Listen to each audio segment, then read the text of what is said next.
Today, we're talking about something that affects all of us, how to keep our mind sharp as we age. And it turns out one of the most powerful tools for brain health isn't a pill or a puzzle, it's exercise.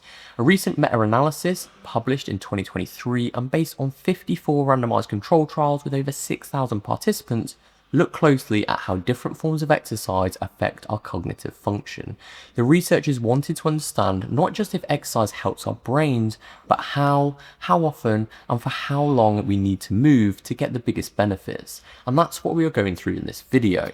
Let's break it down. First up, the types of exercises. The study grouped them into three main categories: aerobic exercise like running, cycling or swimming, resistance training, standard strength work like lifting weights or bodyweight training, and mind-body exercise, which includes yoga, tai chi and Pilates.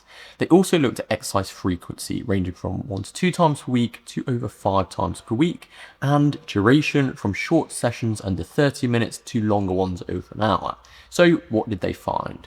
When it comes to global cognition, which is our overall mental performance across different areas, aerobic exercise came out on top. That means if you're looking for a brain boost, getting your heart rate up a few times a week can do wonders. Executive function, which includes high-level skills like planning, decision-making and multitasking, was most improved by resistance training. That's right, lifting weights or doing compound bodyweight exercises. It doesn't just build muscle, it sharpens your mind too.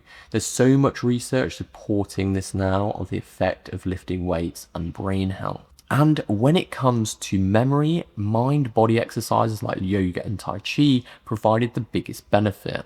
These types of workouts combine physical movement with mental focus and breathing, and the results suggest they're especially useful for keeping our memory strong. So, how often should you exercise for brain health? The sweet spot, according to the data, seems to be moderate intensity exercise, done 3 to 4 times a week for about 45 to 60 minutes per session. And these routines should be sustained for at least 3 to 6 months to see significant improvements. And here's something really important. The biggest cognitive improvements were seen in older adults, particularly those over 60. That means it's never too late to start moving. Your brain can benefit even if you haven't exercised consistently before. But it's not all clear cut. The study had some limitations. First, younger adults were underrepresented in the research, so we don't have as much data on how exercise affects cognition in that cohort. Second, the cognitive improvements were strongest when exercise was compared to doing nothing. The benefits were less pronounced when compared to activities like stretching or balance training.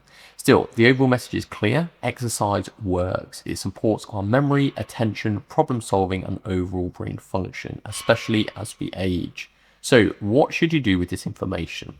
You want to build a balanced weekly routine that includes all three types of exercise, not just one type, which we all tend to get more fixed towards. If you enjoy lifting weights, you're probably not doing enough cardio. And if you're a runner, you probably aren't doing enough weights. So try balancing it out. Go for brisk walks or cycle a few times a week for aerobic benefits. Add resistance training like lifting weights or bodyweight circuits 2 to 3 times a week, and mix in some yoga or tai chi sessions, not only to boost memory but major benefits for stress reduction as well, which brings its own serious health benefits. If you're consistent, you can expect noticeable improvements, not just in your physical health, but in how clearly you think, how well you remember, and how quickly you react. If you found this video helpful, be sure to give it a thumbs up, subscribe to the channel, and if you've reached this far in the video, we appreciate it, and let us know you have in the comments by answering what your favorite way to stay active is. Do you tend to prioritize one form like aerobic or weights, or do you tend to get a good mix?